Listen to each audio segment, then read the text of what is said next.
After last night's insane aurora display on our final night here in Fairbanks, we hopped on an early morning flight over to Anchorage. And we'd like to welcome you to Anchorage. Our arrival time is 7 minutes past 9. After dropping off the children at the slopes, I did a little bit of location scouting and ended up returning for sunset. Welcome to Anchorage, guys. We caught our flight over from Fairbanks and we're in a nice little spot here. We got the mountains in the back. Got a nice little pond here. Finally some good reflection activity, and hopefully we'll be able to get a nice shot of the sunset in the mountains. Gonna do something a little sketchy, but I think it'll be totally worth it. So in order to get this shot, I gotta like creep on these rocks here.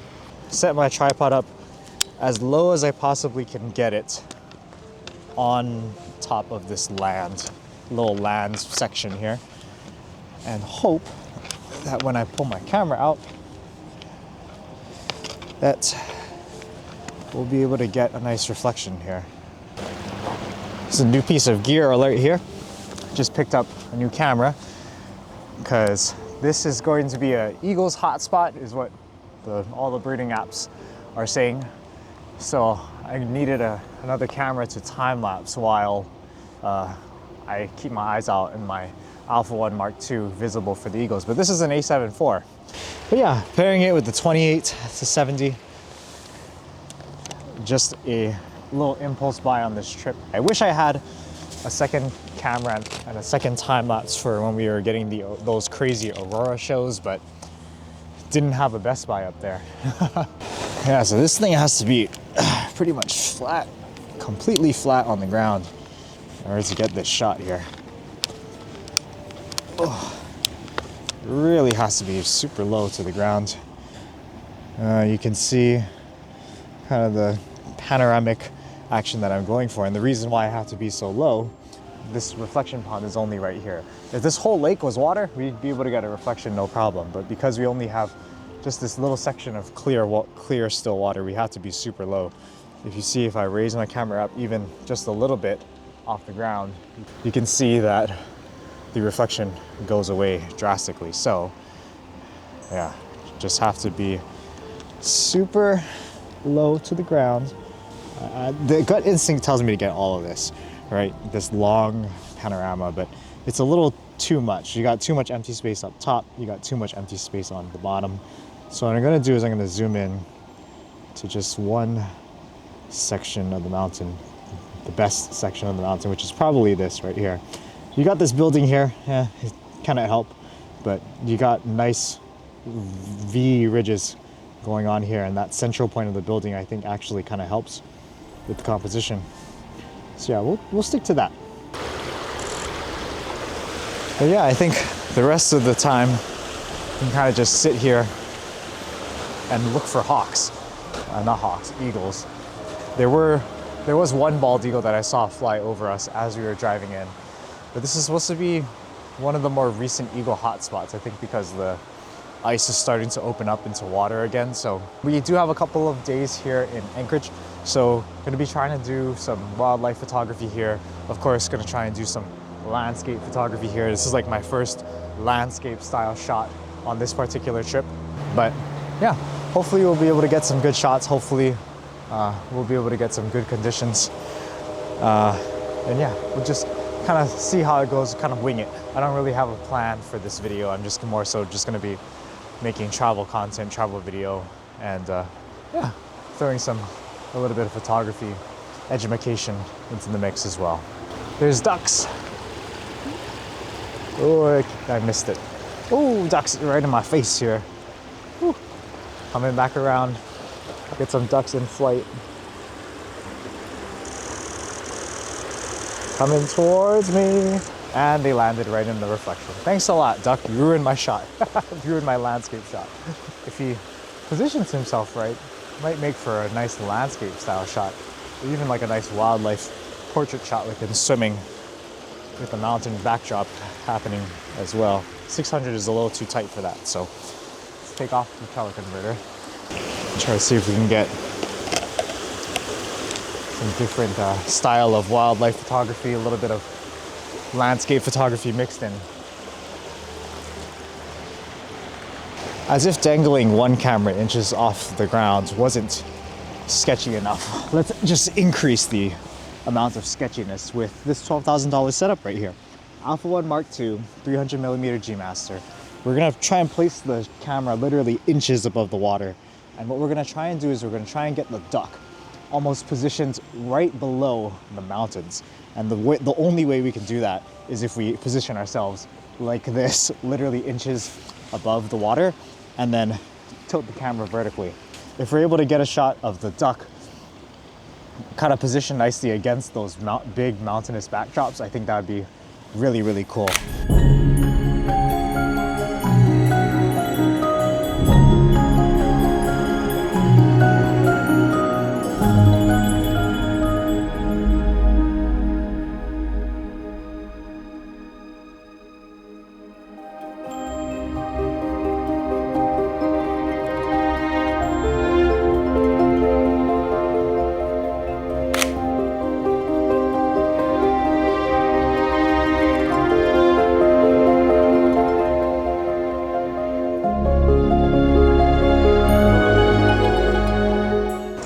Ooh, he did a little jump with it.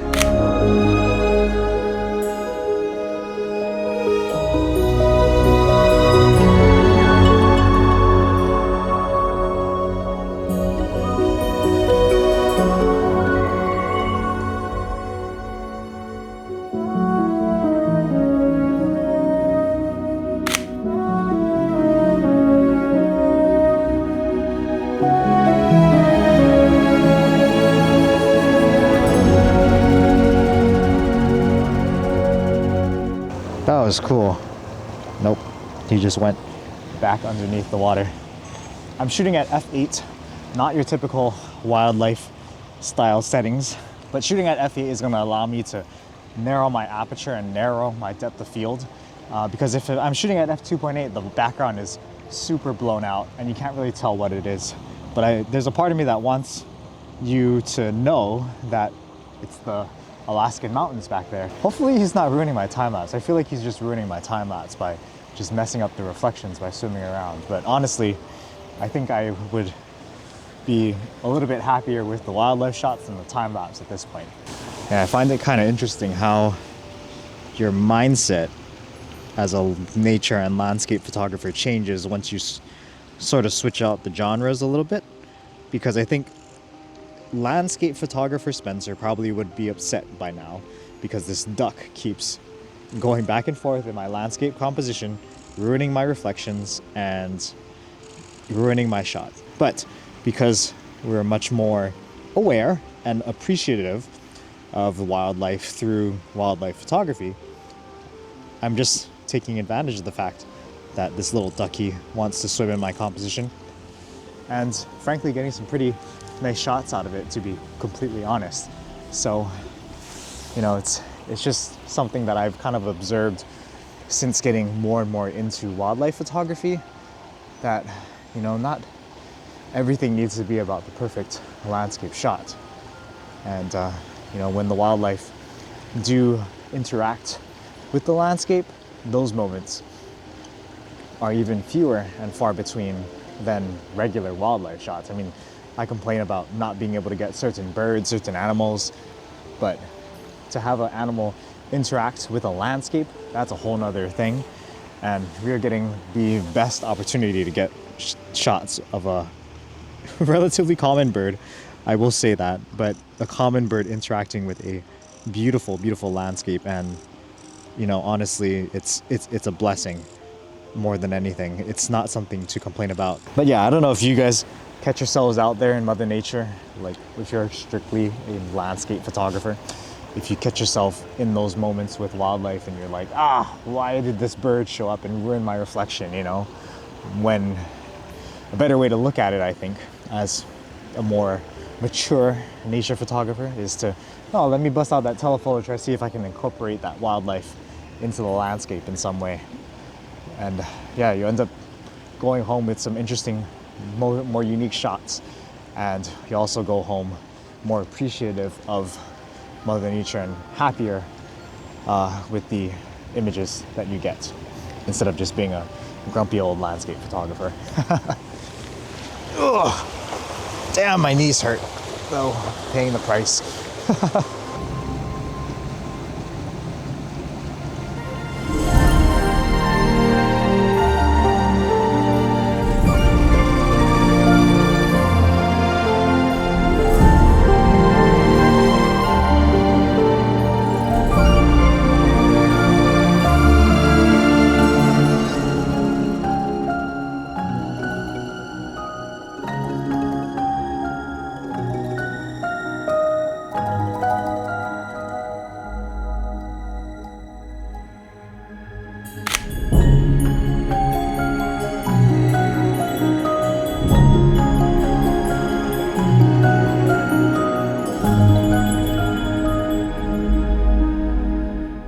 Well, I don't think we're getting any alpenglow tonight. The sun just went down. No wildlife either. Just a few ducks flying overhead, but no eagles, unfortunately. Oh well, it is what it is. At least we were able to get those nice little wildlife landscape kind of portrait shots. Yeah, it's just like a nice reminder on why we do nature photography. It's to appreciate nature in its entirety, not just pick and choose what we like. You know, and that's kind of what wildlife photography has taught me, you know, since getting more and more into it over the past couple of months. Is like, yeah, you've got to appreciate nature for what it is, and you've got to be the photographer that adapts to whatever nature is putting in front of you. And yeah, wildlife is a great way to do that. But that's gonna about do it for me here. Look like a ninja walking back to the Airbnb. These motherfuckers ditched me, made me walk all the way back, the long 4 minutes back to the Airbnb. Fuck these guys, man, I tell you.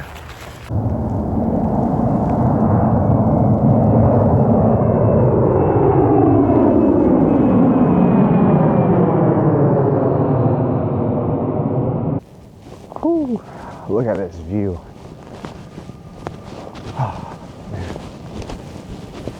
We've got an incredible view behind us right here. Kind of hanging out on this pretty sketchy cliff, but that's okay because we've got a beautiful sunrise happening in the background, because we've got all of these beautiful, looks like medium clouds lighting up the Anchorage skyline. It just looks insane. But I actually came here to take a different shot. All right, so if you look back towards me, we've got a couple of mountain peaks. We've got this one right here. I'm not sure what the name of that particular mountain peak is, but there's this mountain peak over here. Won't be shooting that, but if we take a look to my right, kind of pan over a little bit. I don't know if you guys can see off in those distance, but those are two mountain peaks. And those mountain peaks are the mountain peaks of Denali, one of Alaska's more popular national parks. So I'm gonna try and see if we can get a shot with 300. It's initially looking like the shot is going to be a little bit too tight, so I might have to switch to the 20 to 70. I might have to like re-angle my composition when the sun comes up. But my goal for today was to try and get a shot of the alpenglow on those mountain peaks, and they're super far off into the distance. I kind of wish I had a CPL for this particular lens. I'm gonna try to see, framed up this shot. It's around 135 millimeters. It's over two mountain peaks of Denali. But there's a lot of atmospheric haze in the way. So I'm gonna try and see how much a difference the CPL makes with kind of reducing the amount of haze in the shot. So we're gonna screw on the CPL. This is why I need magnetic filters, because it could take too long. Screw it on, screw it on, screw it on. But kind of take a peek through the CPL here. I'm kind of twisting, and yeah, it does kind of cut down on the glare, especially right there. That seems to be like perfect. You can kind of see the mountains a little bit clearer. So you got without the CPL, with the CPL. Yeah, ever so slightly makes a big difference. I still think we're gonna lose a lot of detail of the mountain peaks of Denali because we're so far away and we're so telephoto. So I don't know. I'm debating about what to do about this shot, because I do like the time lapse, but because I had to use the 20 to 70 to switch to the Denali shot, this shot ended up being wider than I would have liked. Starting to get a little pink blush there coming through. Wish I had 2 mid-range lenses today, or 2 mid-range, 1 telephoto. I wish I had kind of like a shorter telephoto for my wildlife setup. But, it's always a struggle and a balance, you know, how much gear to bring, what to leave at home. You know, it's quite hard to predict what you're going to actually really need. But at least for shooting within the city of Anchorage, probably would recommend more telephoto and mid-range lenses and less wide-angle lenses, because the mountains are super kind of far away. But you know, yeah, it is what it is. We got away with it. But yeah, beautiful stuff, beautiful morning.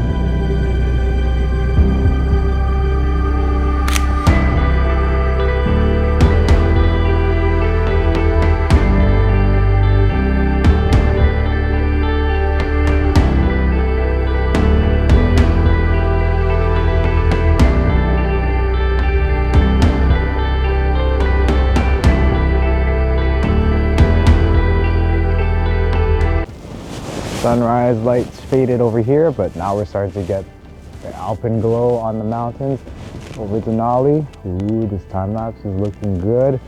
I'm gonna take some telephoto panoramas with the 300 and the A7 IV. It should have been switched. I should have been time lapsing with the A7 IV, but frick, there's like so much going on.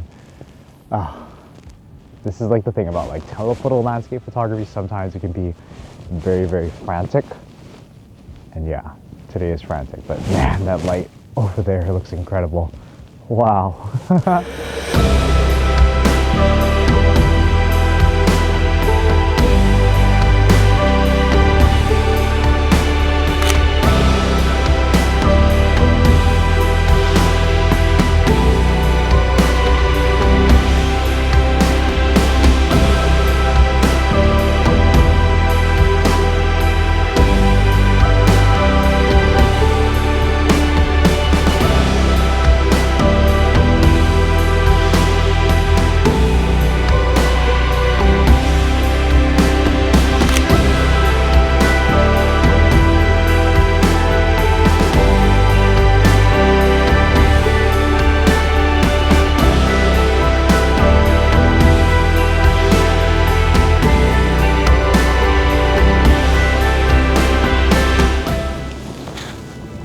Getting some incredible shots with this incredible light this morning, but it's kind of funny. The kind of catch-22 of traveling is that the more you travel to different places, the more you want to revisit the same place again. Same thing happened like with Utah and Yosemite. For those places that I've traveled to, same thing's happening to Alaska. So like Fairbanks, definitely want to go back to get some aurora shots with the lakes. Anchorage and Denali I want to come back to, because obviously those mountain peaks look absolutely epic. There's also Kenai Fords. Hang on, there's an airplane.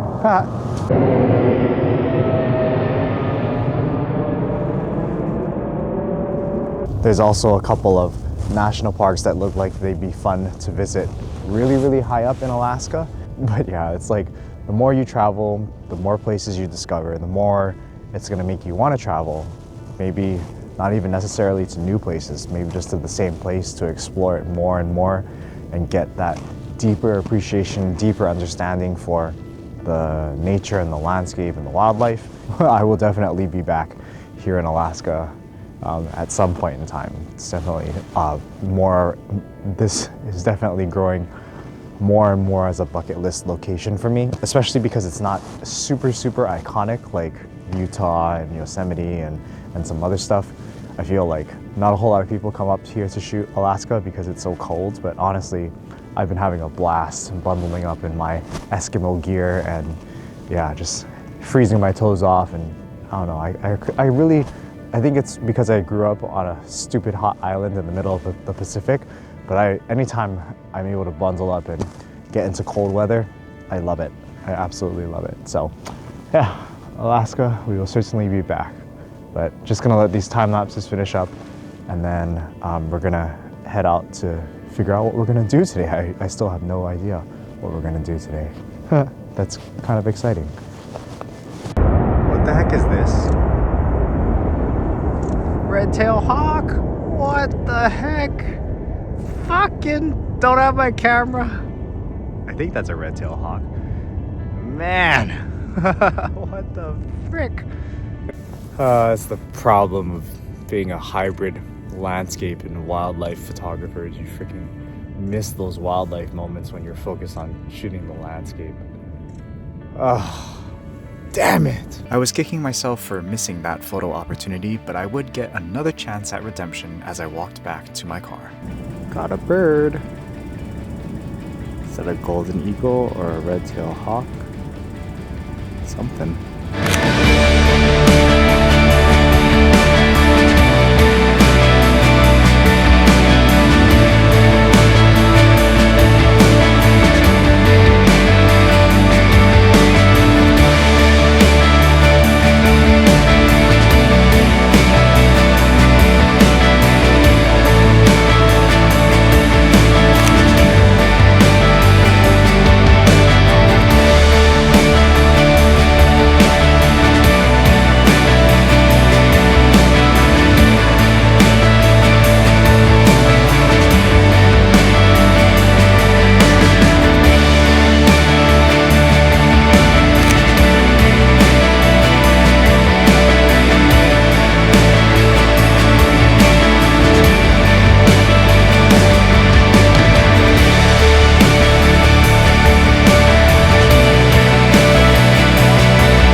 To see some wildlife, so we made a stop at the Alaska Zoo, where we figured out that I was actually photographing a juvenile bald eagle this morning.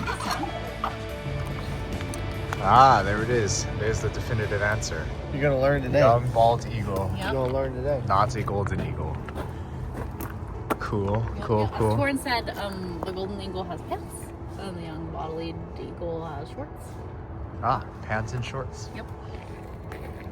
To And know. then the golden eagle has distinguished markings. He's a distinguished gentleman. And then the young bald eagle is just kind of like spattering. All right. Got a spatter this morning. This little badger right here is so fun to photograph because he's just rolling around. He's like me, like just rolling around.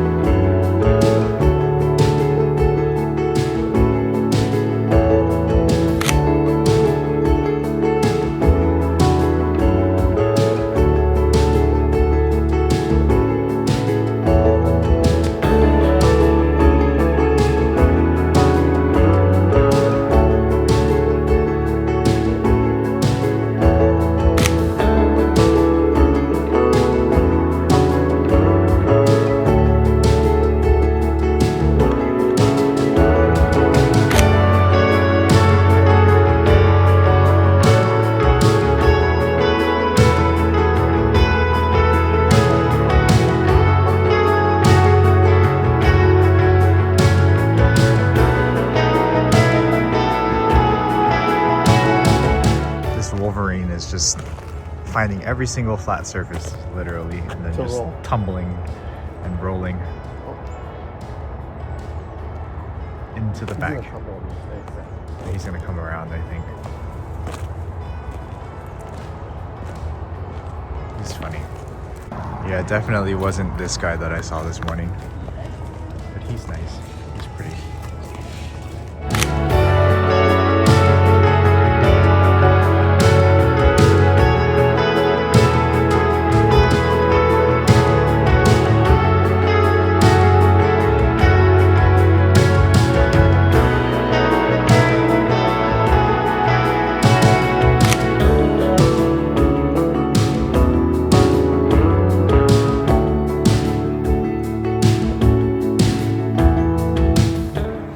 All right, so a couple of strategies when trying to photograph birds or any animals at the zoo.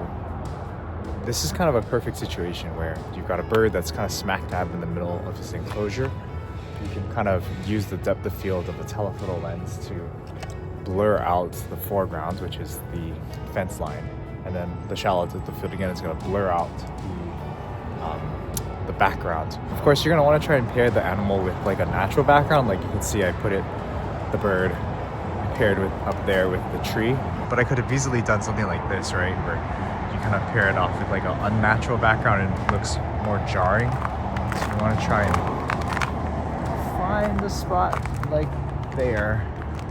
It's like the perfect, almost natural looking background. And then of course, you know, with the 2.8 shallow depth of field, you might get some pretty natural looking shots here in the zoo.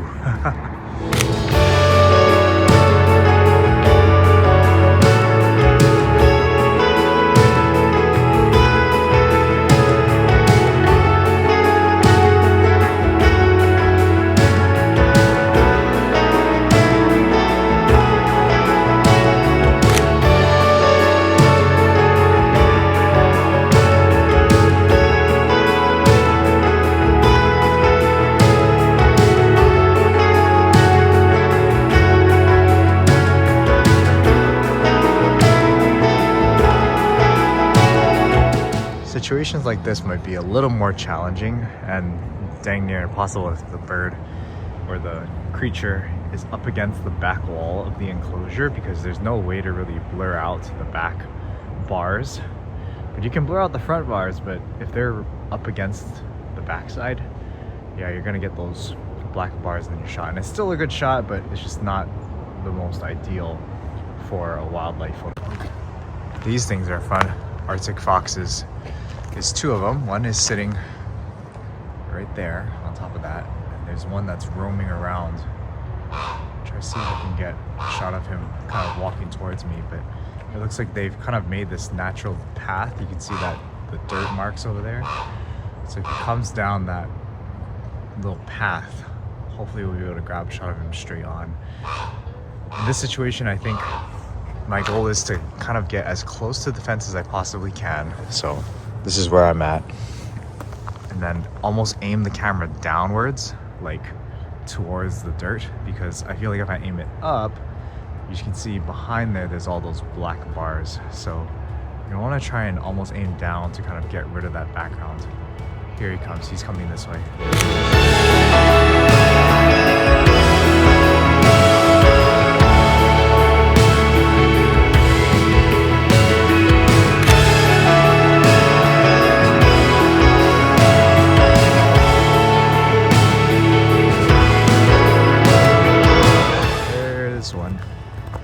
It's super hard to take a shot of one when it's super close to the fence because, again, the depth of field. Yeah. Is it facing this way? Kind of. Oh yeah, kind of. I'll try that. But yeah, they're difficult to photograph when they're up close and they're up against the fence post, and they're somewhere in the middle. Like right there. Hopefully, if it looks this direction.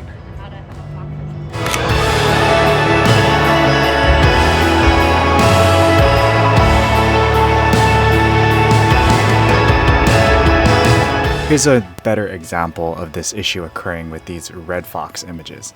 The fox was relatively close to the fence in the foreground, so even with the shallow depth of field of an f2.8 lens, you can still see some of those black fence posts come through in the final image.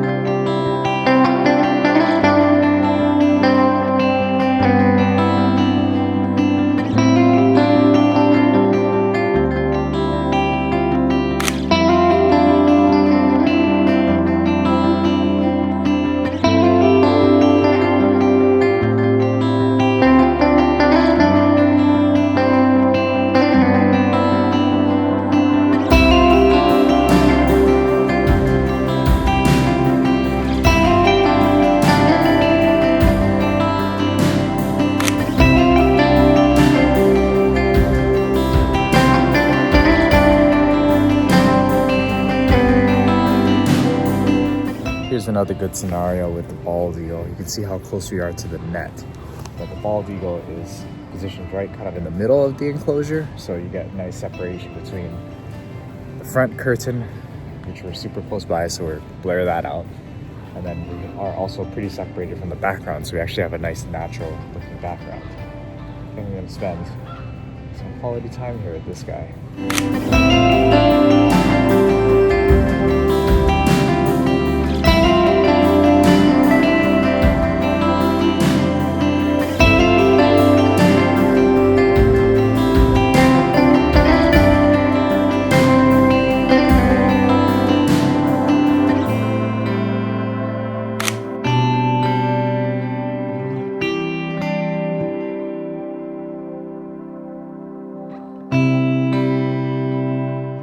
I didn't think the bears would be awake, but here they are.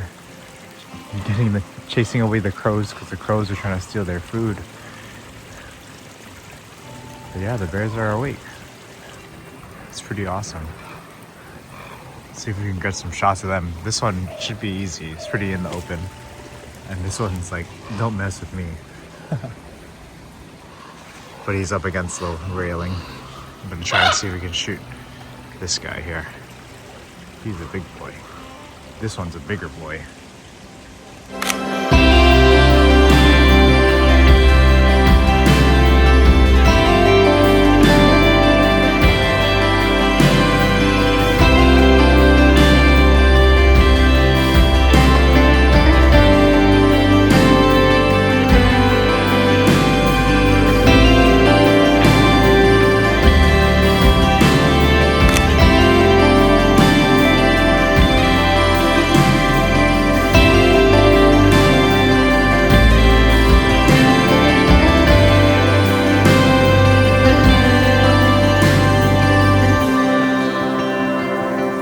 Fat and happy right now. Yeah, exactly. All over. He's like, come on, one of you birds, just walk into my mouth. Go ahead.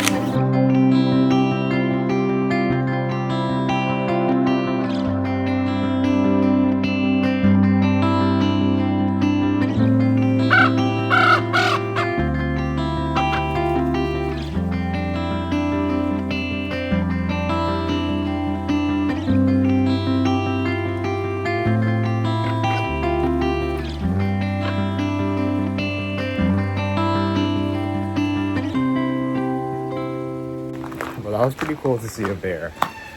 Thankfully, we haven't run into one in the wild, but to see one here in person, literally super close. Yeah, that was pretty cool. I enjoyed that. Here come the coyotes. Damn, what a treat to experience them like this.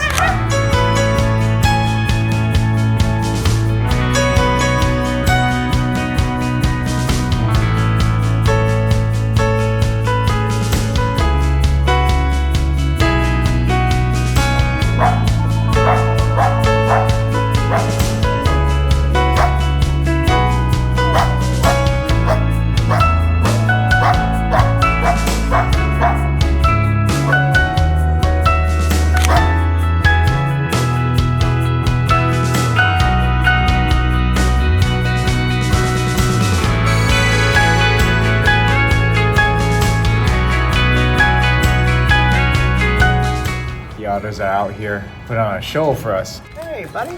Hey, buddy. Mac is going nuts. Wildlife photographer out here. That's right. Here they go again. Hello, hello.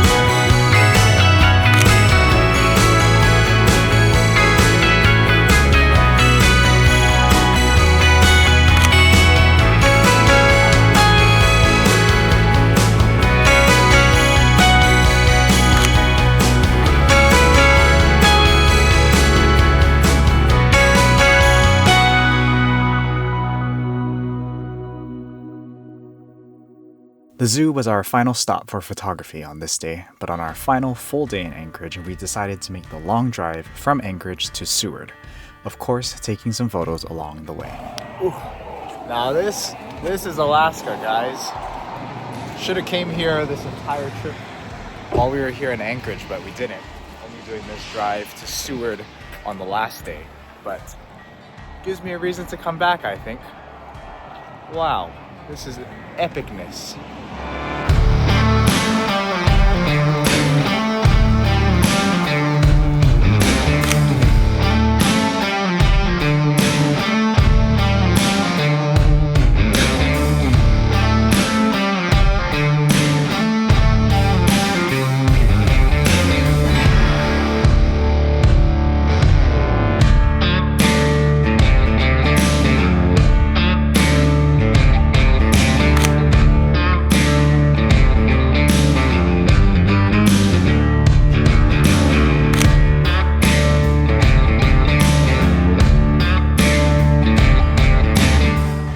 Pulled over at the Alaskan Wildlife Conservation Center, and there's a bison just up against this fence. Kind of like a zoo type of mentality sort of shot. I'm kind of just waiting for him to walk in front of that mountain peak right there, and I'm going to use the wider angle lens to get a shot of him. But I feel like I'm perched in kind of like the perfect position to grab this shot. I just need him to walk all the way over there.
Over on the side of the road, blessed what beauty, to take photos of this. Look at that reflection and that. Oh, that looks cool.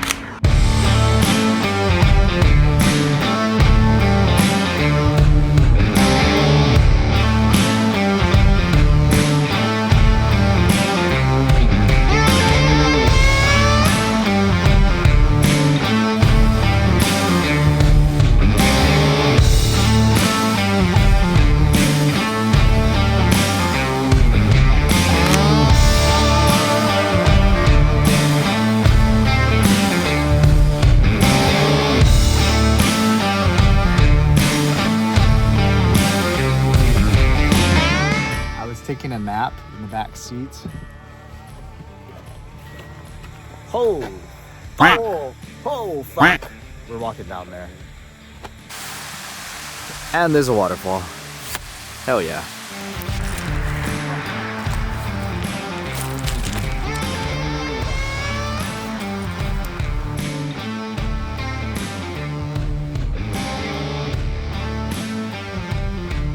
He's watching too much baseball.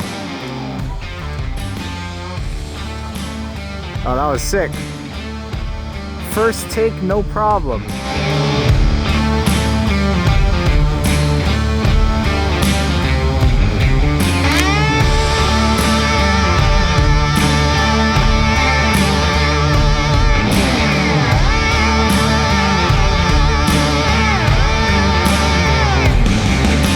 After arriving in Seward and sulking in our disappointment that the National Park's gift shop was closed, I spotted this eagle perched in a tree across the street.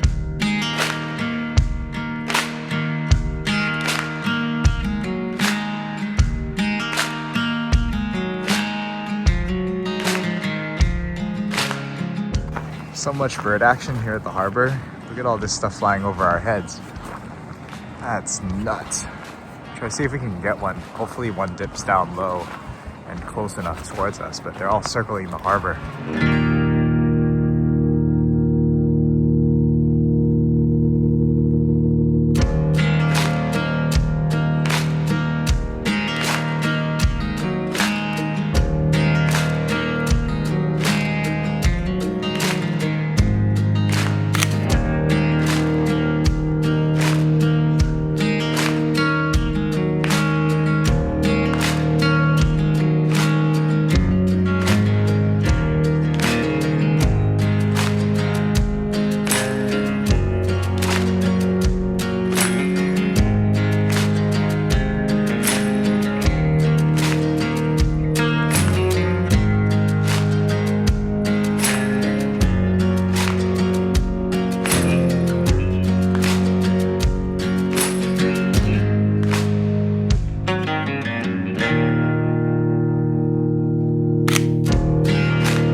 After getting some eagles, we headed to the Sea Life Center to photograph some puffin. I learned that these puffins still have their winter coats on, and that's why they don't have that iconic puffin look quite yet.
Wondering if you have any snacks. I'm back. Oh, only got So much action.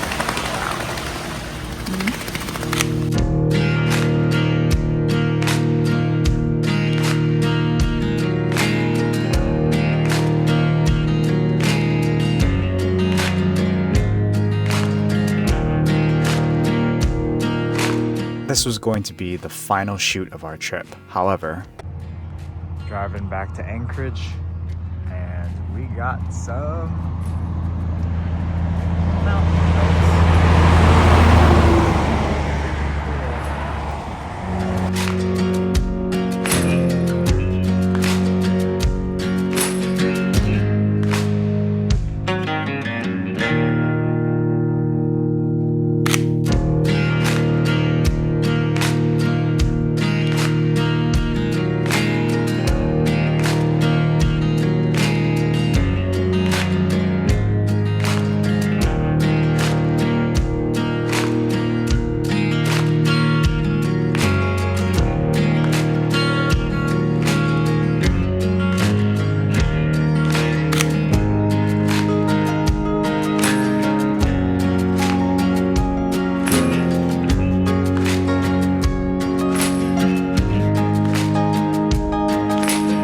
I'm sure you can tell by my lackluster effort into filming that I really wasn't feeling well towards the tail end of this trip. But still, these few days spent here in Anchorage was a relaxing way to wind down from running it hard in Fairbanks 4 nights in a row, and allowed me to grab some quote-unquote wildlife shots, even though some of these were in a zoo-type environment. Mac and Torin were amazing company to have on this trip. Never would I have thought that some of my favorite photography memories would be made with some friends from work. However, it wouldn't be long after getting back home to the islands that I was hopping aboard a plane again for another insane photography mission. So stay tuned for that video coming out next. If you like this type of content, there's travel, vacation, a little bit of photography, education, hit that like button, comment below, subscribe if you aren't already, and we'll see you guys in the next video. Peace out.